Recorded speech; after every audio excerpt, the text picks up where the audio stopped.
शाम में ही आता था। ऐसा करते हुए 1 महीना हो चुका था। 1 महीने बाद शाम को ऑफिस का एक मेल आया। मेल में ऑफिस से जुड़ी कुछ डिटेल्स थीं, लेकिन ईमेल पढ़ते हुए शाम एकदम शॉक हो गया। मेल में ऑफिस की सेफ्टी के लिए एक वॉचमैन अपॉइंट करने की बात भी थी। शाम को लगा कि पक्का कोई कंफ्यूजन होगा, लेकिन कुछ देर बाद जो उसे पता चला वो जानकर वो बुरी तरह घबरा गया। हेड ऑफिस में कॉल करने पर उसे पता चला कि वहां सालों से कोई वॉचमैन नहीं था।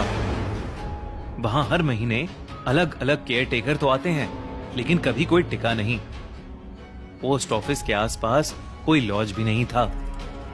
शाम को ये सब बातें बहुत अजीब लगी। उसे अब लगने लगा कि वो वॉचमैन जो उसे रोज रात में मिलता है